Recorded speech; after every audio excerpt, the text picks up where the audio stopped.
Hi everyone, it's Natalie here. Welcome to my channel and welcome to this series that I'm doing here about the Mariel Tarot. So this week, although I have the fives shown, we are looking at the sixes, which includes the lovers. Marie White is giving us all of the minors in some form that relates back to what we see in the majors. Okay, so we're going to see more of that as we go along here. But I do want to have the fives available so that we can have some sense of continuity. Before we do that, however, let's talk about the lovers. So I call this one the union of opposites or uniting opposites. We have a beautiful young woman of African descent. And we have an older man who is obviously still in very good shape somehow, who is also white or of European descent. And neither one is somehow fully human, which is, I think, probably right. And I'll elaborate on that in a minute. We also have back here some sort of a form, right, with a face and possible angel wings or possible veil that's there in the red background observing.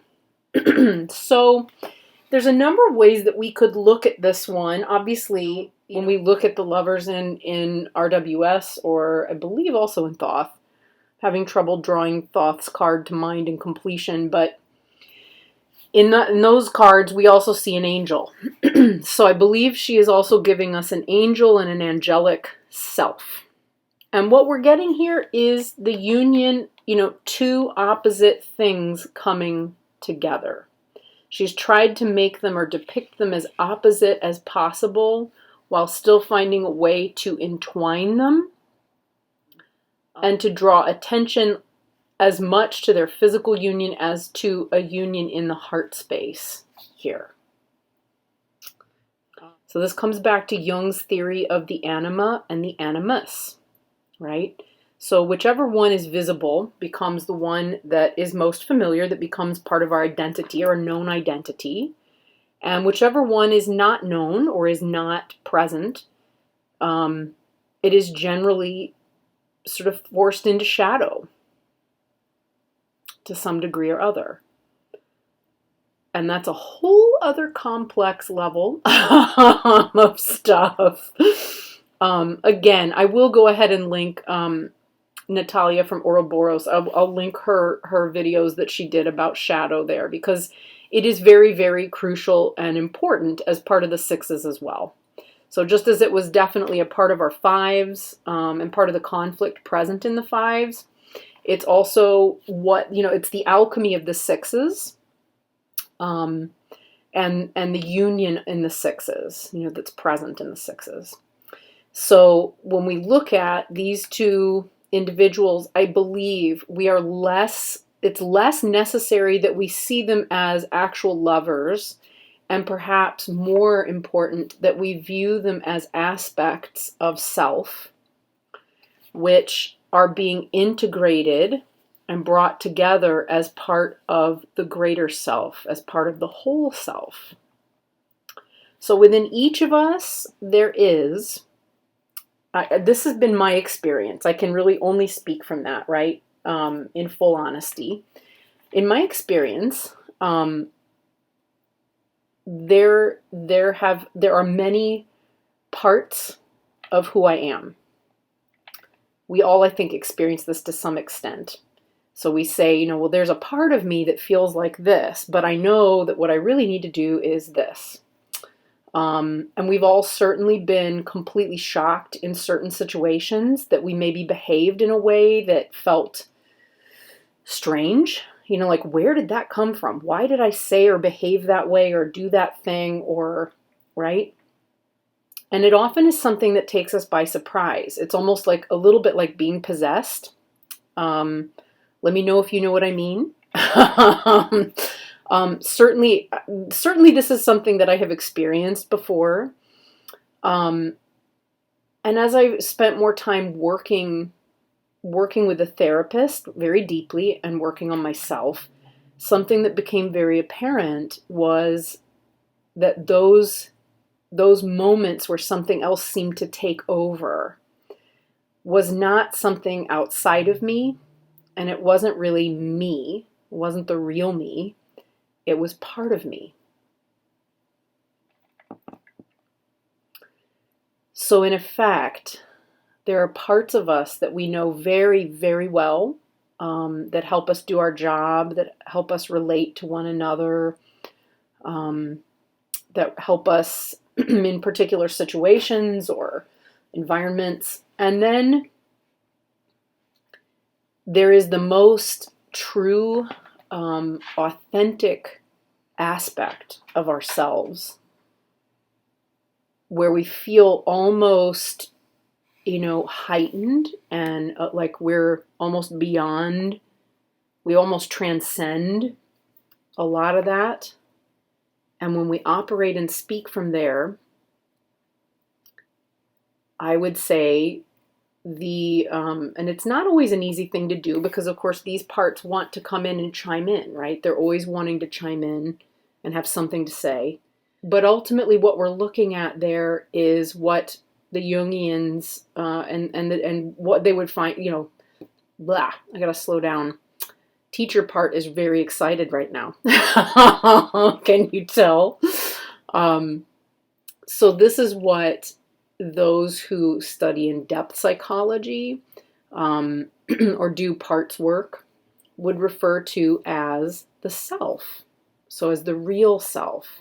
The most experiential thing I've come into contact with has been both Buddhism and depth psychology. So I can speak from there because those are the two things that I know. In Buddhism, we would call this, the self part, the Buddha.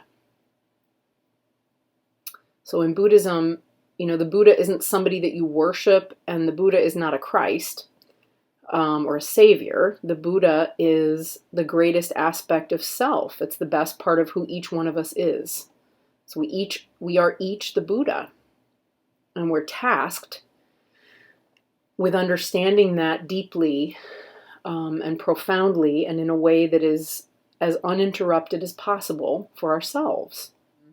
Sadly, what happens is that frequently people do not, Buddhists, I can say, Buddhists do not put the effort and time into understanding, let's say, different parts of themselves.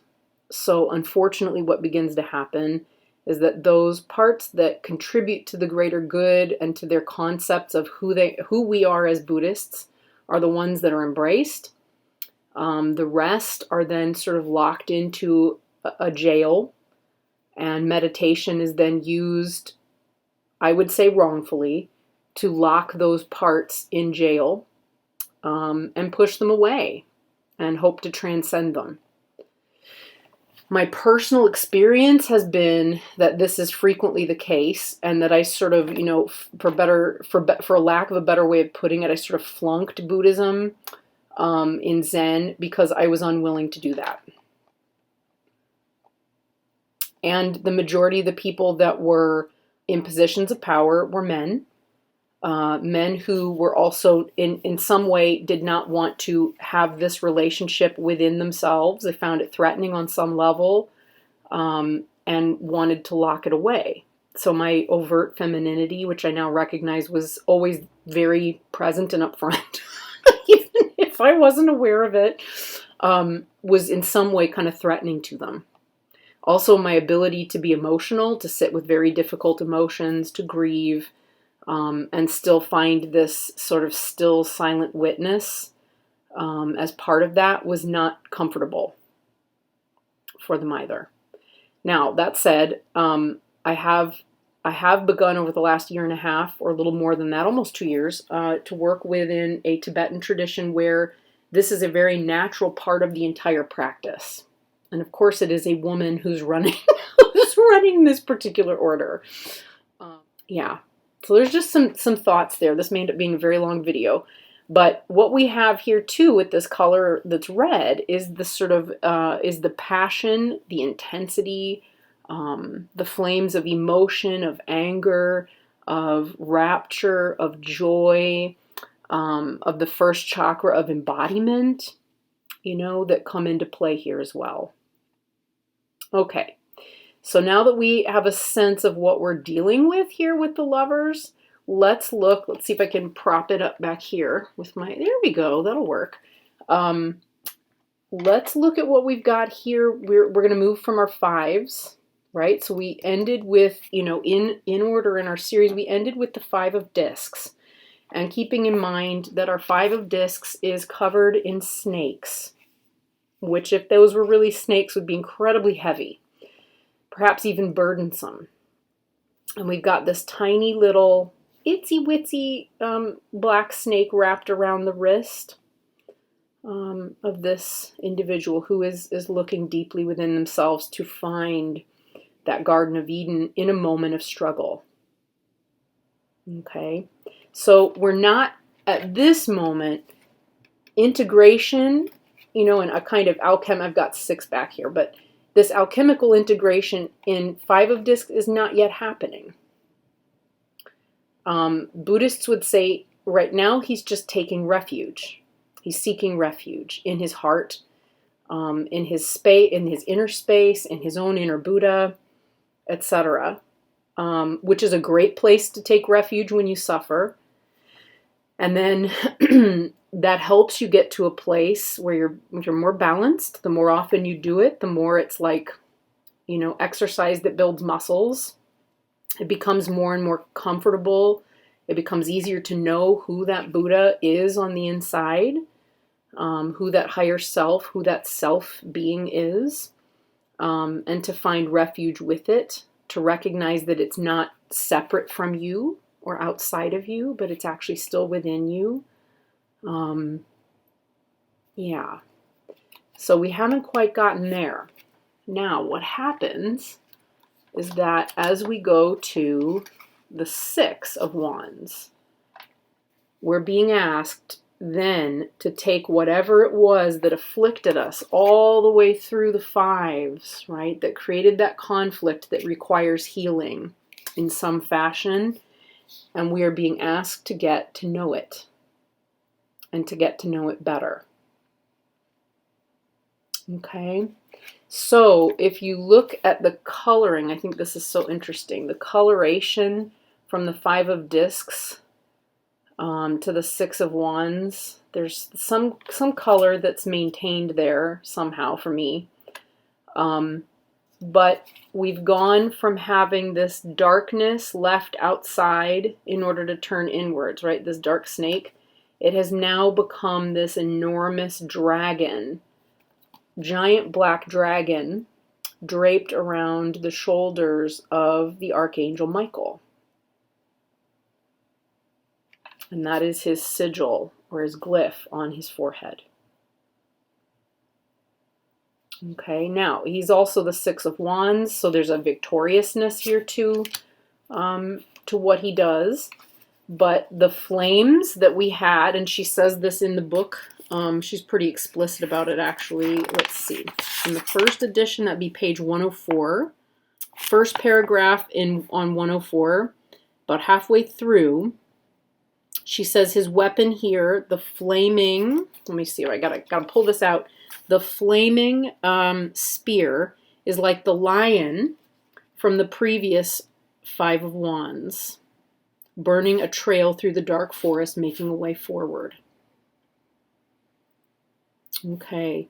And she says that, this dragon, he destroys his darkness, and he destroys it with direct force and illumination by going straight in. He doesn't go around. He doesn't try to go over. He doesn't try to transcend everything to become bigger, better, greater, more powerful. He goes straight in, right? Which is what we have with that spear.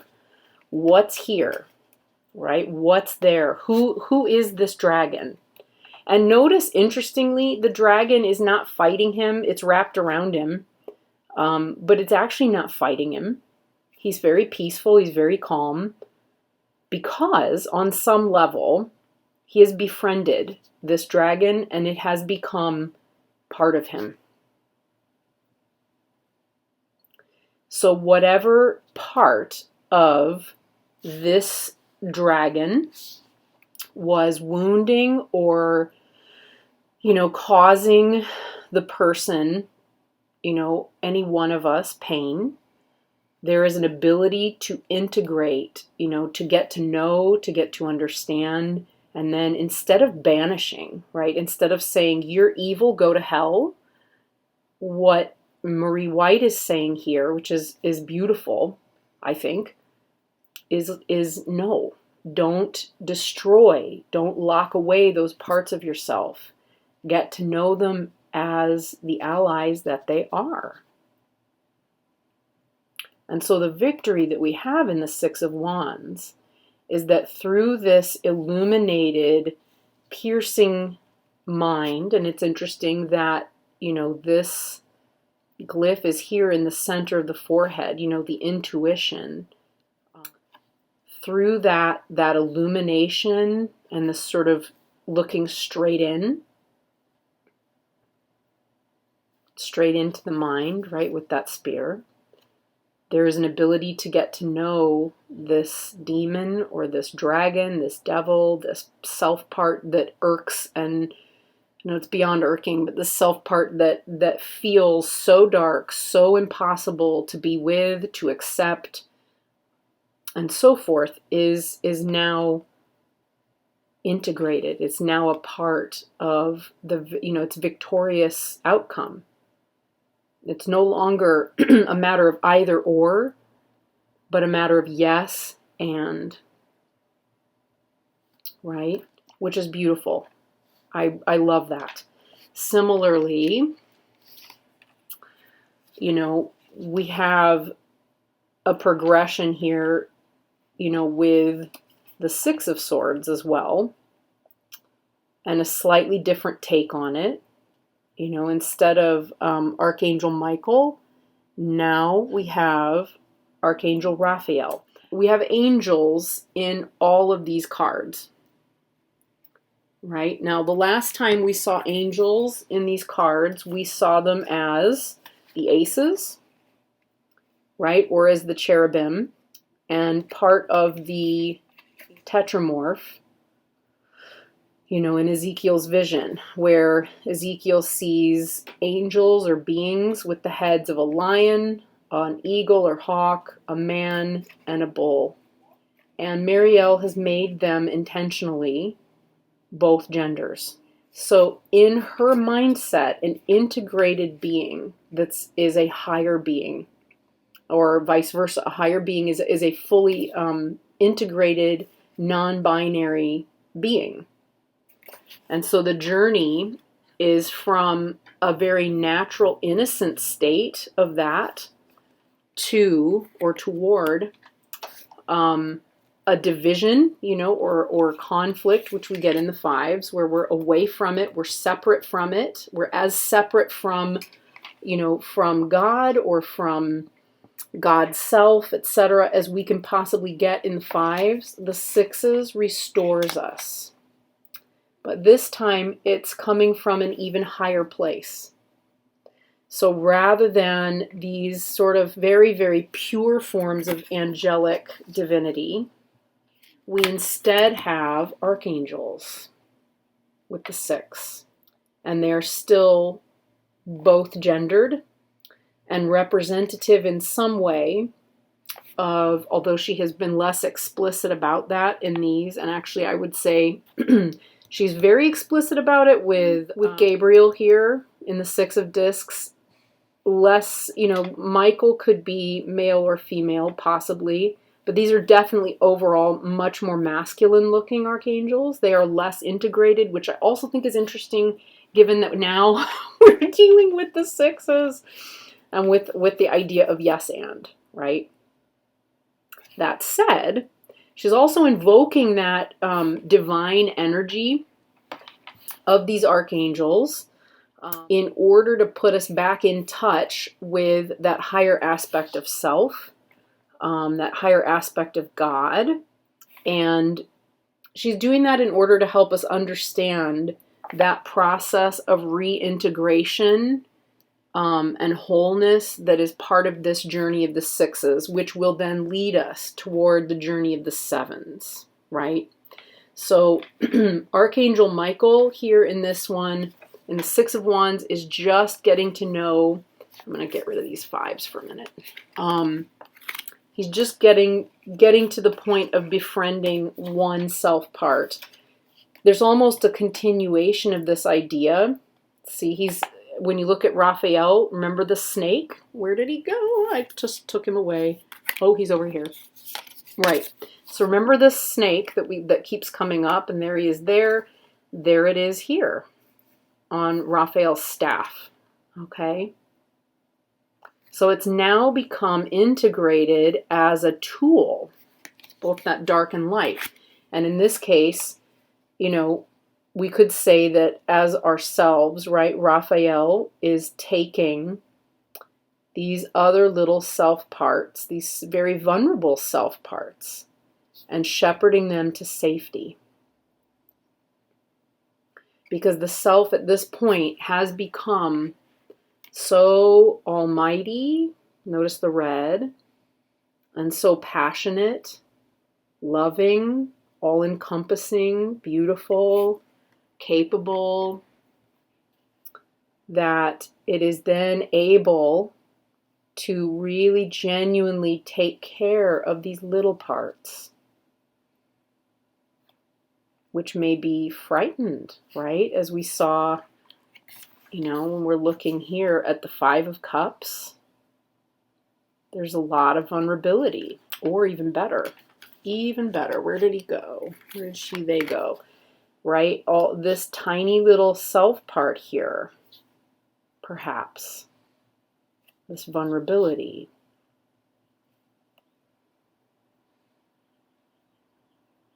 Maybe. And, you know, shepherding them towards something that's safer. Very, very much continues to hold the meaning traditionally behind the RWS Six of Swords. This is from the Tarot de Maria Celia, so which is one of my favorite TDM decks, or TDM style decks. You know, most TDMs look something like this with their Six of Swords, right?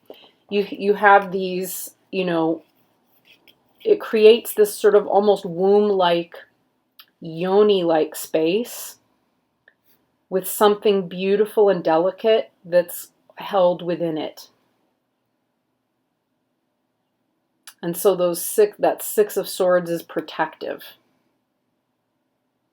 To me, it feels protective. It feels like something sacred is being held in protective space. And similarly, that's what we have here. All right. When we get to the Six of Cups, we're carrying the water and the well, right, from the Five of Cups into the Six of Cups. And this time we are working with the Archangel Uriel. Okay, I want to just read what she says about Uriel. Okay, this will also help to make more sense, because remember, with each of these, we're always on a journey. Okay, so notice we didn't get any water in the Six of Swords like we usually do in an RWS based deck. We've got it here. And what she says is the Six of Cups is the Archangel Uriel. Sorry, this is page 106. The second, I'll just show you what I'm talking about, second column, right up here at the top. So she says, the Six of Cups is the Archangel Uriel, which means light of God. This is the sun of Tippereth rising up through the waters of our subconscious and out into the day, our true self, our golden soul, found and tempered, now rising to consciousness from its own buoyancy. Our free will, our will. Okay, Now, there's another detail here because this is the lobster claws. I think you just have to address those, right? She says, and it's interesting. In terms of the glyphs, before I move on, so we have Raphael's sigil or glyph over their heart, and then we have Uriel's sigil over their solar plexus. But when Marie White talks about, about rising and the tempering, right? Let me just bring that. She says, our golden soul found and tempered. When you temper metal, right? And here we go from the swords and the spear, right? So we've got this spear and we're being tempered, right? It's been tempered with fire. It's been given air. Now it's being tempered with water, right? You see? And this is just from the terminology that I'm drawing this. I don't think she addresses it very specifically except for that. But I am seeing that alchemical process that goes on with tempering metal. The idea that something has been submerged in water in order to temper it and then pulled back out. When it comes back out, often metal, it will sizzle as it goes in, and then it comes out sort of cool and refreshed. You can touch it again and it's okay. And I feel like we're definitely getting that there with the Six of Cups. Now let's talk about these here claws, because I don't know, this relationship here is interesting to me color-wise, because we're only getting red in these two cards. We still get orange, in this sort of fire in both of these, but not in the two middle. So what she says about that, she says here Uriel, let me hold him up. Uriel has the claws of a lobster or crustacean, just like the one rising in the traditional moon card from between two towers, because it is us and our potential rising from the mud at the bottom of the ocean or lake and out into the air. In many ways, this mirrors evolution from the salty sea and our journey from the womb too, as we evolve and rise from the water onto land, into life and into humanity. This is a prime pattern for us as people, rising from the salty water. And here it is a pure and golden soul, our purpose for living. Okay? So there is a renewal of purpose, of purity, of intention. There's a restoration that's taken place.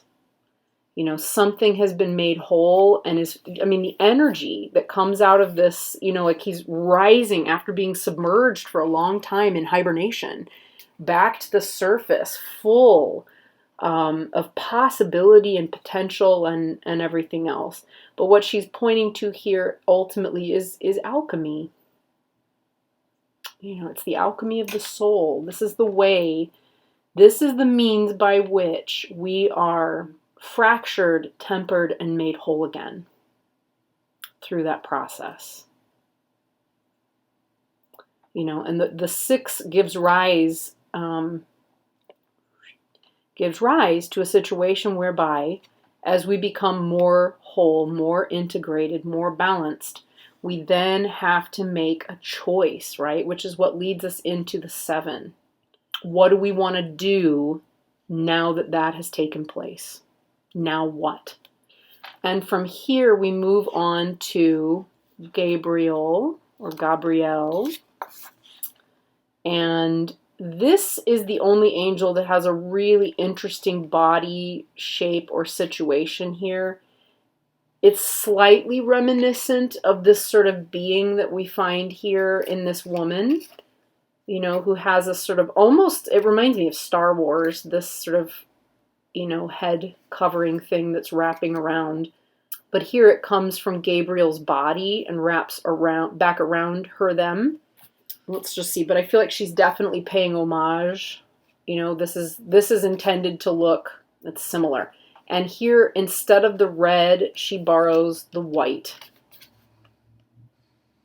and the calm and the peace.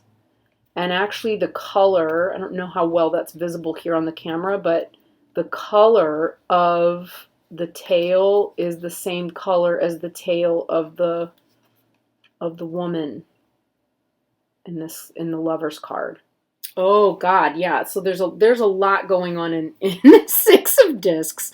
Okay, so there's a beautiful, it's on page 108, interestingly. 108 is a sacred number in all Vedic traditions, but also in Buddhism. She opens the Six of Discs with a quote from the Buddha. It says, "Just as treasures are uncovered from the earth, so virtue appears from good deeds, and wisdom appears from a pure and peaceful mind. To walk safely through the maze of human life, one needs the light of wisdom and the guidance of virtue." And yeah, so that's attributed to the Buddha.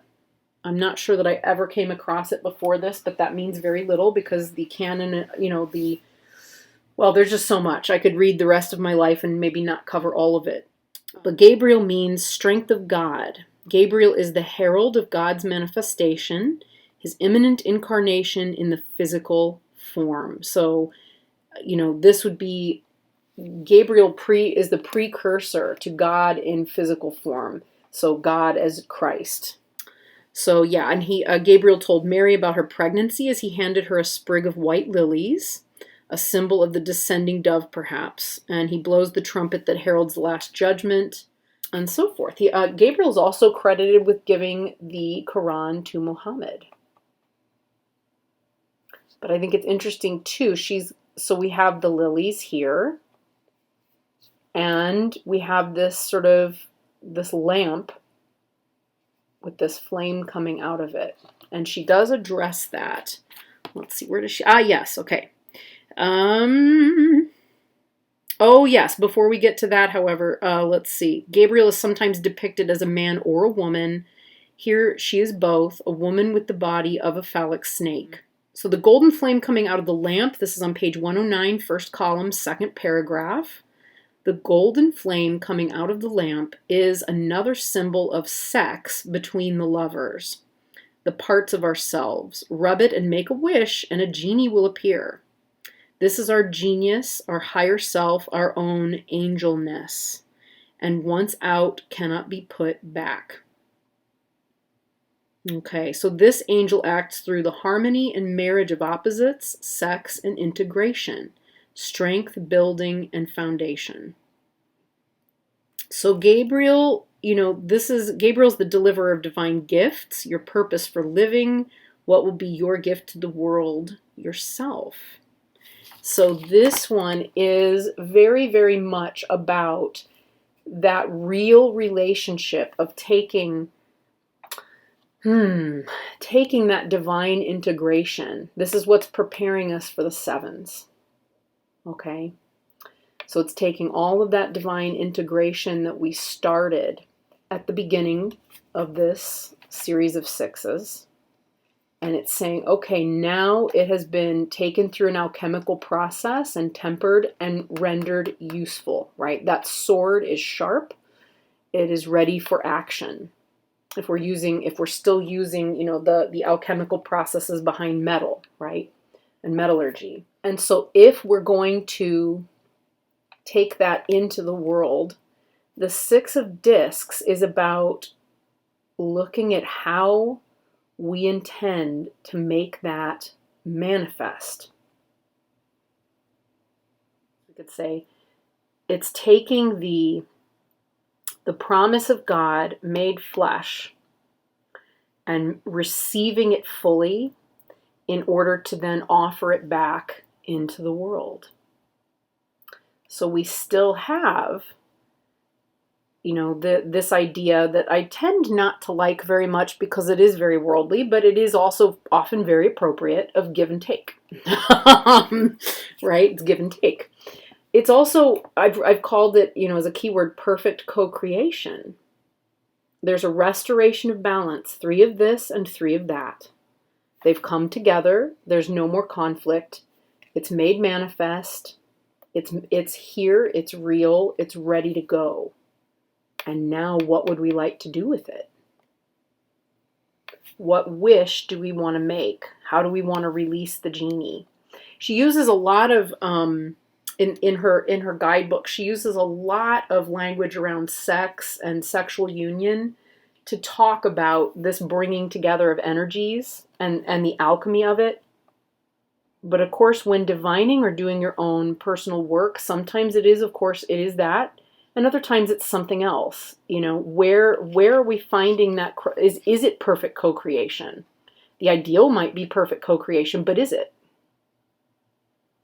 You know, the interesting thing is, if you look at the body language of this angel, it's actually very closed. Are they receiving? Or are they closed to receiving? Right? That's happening.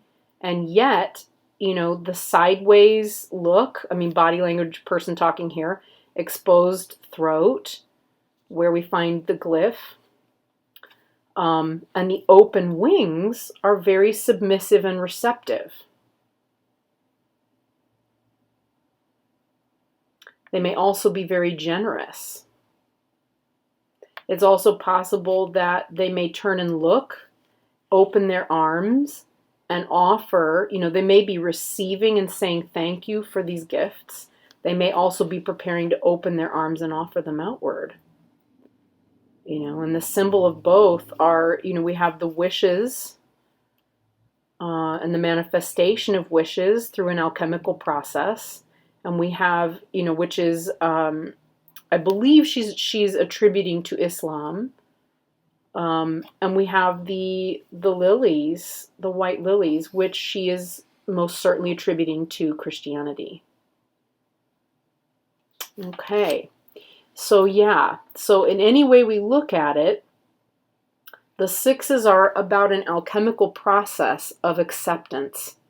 It's calling forth the highest possible self, which is almost, you know, could be described as angelic. It is invoking divine guidance and asking it to embody as self in order to integrate all of the parts of the ego in a way, you know, which has an effect. I should say the effect of doing that work is alchemical. You will never be the same. You know, this is very much how I felt at the very end of that process. You know, which way do I offer my gifts? Do I turn this way? Do I turn that way? And then, of course, it's, you know, that's the biggest part of starting that journey. It's an ongoing one.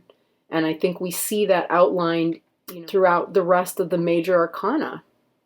You know, there's a complete journey of the soul back into wholeness and back into harmony, but through repeatedly being torn down and rebuilt and torn down and rebuilt, of recognizing, integrating, and choosing to find a way to balance and embody that, and to be tempered over and over and over again. So before I go, there is something I did want to throw out there. So I did call this card, or use the keywords, Feeding Your Demons. And this is the book from which I kind of took that idea, Feeding Your Demons by Sultram Alioni, who is, it's really Lama Sultram Alioni. We just call her Lama Sultram or Lama. But this is the book whereby she really describes what that process is and how to work with it. She's a wonderful, beautiful person. She's much older than this now, but still really beautiful. This was filmed on Friday the 13th of March, 2020. So right now we're in the throes of a coronavirus panic. And something that she's offered is a live web, what do we call it, like a live web session, where she's doing it on Facebook. I will put the link to all that information in the box. And that is taking place Sunday the 15th of March. And she will lead people who wish to participate through a Feeding Your Demons session as a way of making peace. You know, a way of overcoming the demon of anxiety, the demon of fear, The parts of us, welcoming and turning into allies, the parts of us that are freaked out and upset, which in that form, as they're making us upset and frightened and afraid, we have a tendency as human beings to think of them as demons, right? We tend to see them as bad, something awful. The thing I love about Lama Tsultrim's form of magic, which it is ultimately, I've realized, is that there's no point in demonizing anyone or anything. And there are many, many, many Buddhist sutras, even in the Mahayana traditions, from which I originally came, that talk about that. That there is, that even in the midst of difficulty, where there's enlightenment, even the king of devils and demons would want to come and perambulate, the wise being that says, here is the way out of your suffering. Things that are considered bad, things that are considered horrible, they're all just a form of suffering, right? The person that irks us or pisses us off in the external world, is probably pointing to someone in our internal world who's also suffering. And as soon as we have the capacity to be with that in a way that's gentle and loving and kind, the sooner we'll be able to integrate and restore a level of power, through that. I'm just thinking in terms of magical language here, more magical language. It restores us to a place of greater power in the physical realm because we're no longer fractured, right? We've come back to a place that's whole. And I suppose that may be why why these are single gendered up to this point. I hadn't thought of that till now. There we go. Always discovering something new. But yeah, we have the Lover's card where we're taking male and female together. We don't see that happen until this card. And it's the one that looks, that has echoes and reminiscence, from the original Lover's card. Because up until this point, we're still integrating all of it. Do you see?